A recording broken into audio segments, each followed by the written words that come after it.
Hello everyone, I'm Trin and today I will be presenting the multicultural cuisine of England.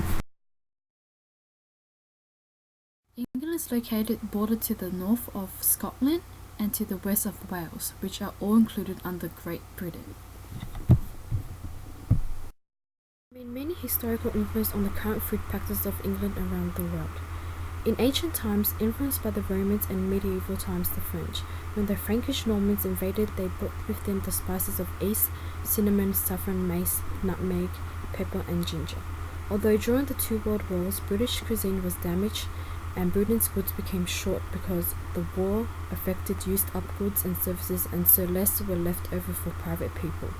During the Second World War, food rationing began on January 1940 and was lifted only gradually after the war. English food is typically based on meats such as pork, beef, lamb, chicken and fish. Some typical staple meals eaten include sandwiches with a variety of fillings, fish and chips, and pies and pasties. Listed below are some of the cooking methods used in England.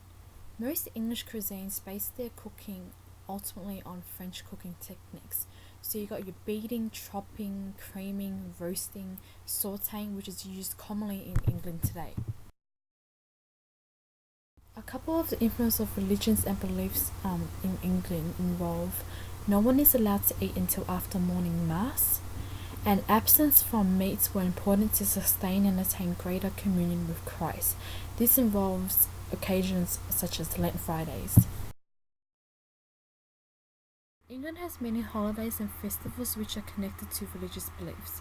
Hot cross buns are eaten on Good Friday, which symbolizes the Christians' consumers, reminding them the cross Jesus was crucified on. People would eat duck to symbolize when Jesus flew to heaven on Ascension Day.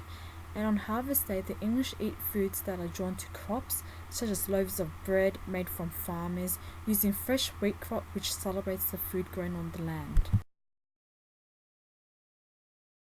England has two distinct types of farming.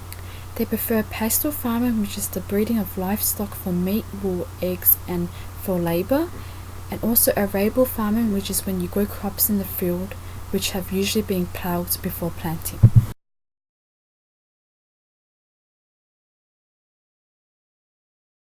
Australia and England have gained great access to a diverse range of produce. Both countries are very similar in the sort of meat and wheat we eat, such as beef, pork and lamb. Wine is also something big in both countries, as Australia is the world's largest wine exporter and the English consume more wine from Australia than any other nation. Today I would like to mention about the migration pattern and influence of food culture to Australia. If you were to stay in a hotel in England, they would typically serve you the English breakfast. This will broaden the Australian traveller's experience of English cuisines. Recipe books such as Food in England by Dorothy Hartley has also had a strong influence on many contemporary cooks and food writers.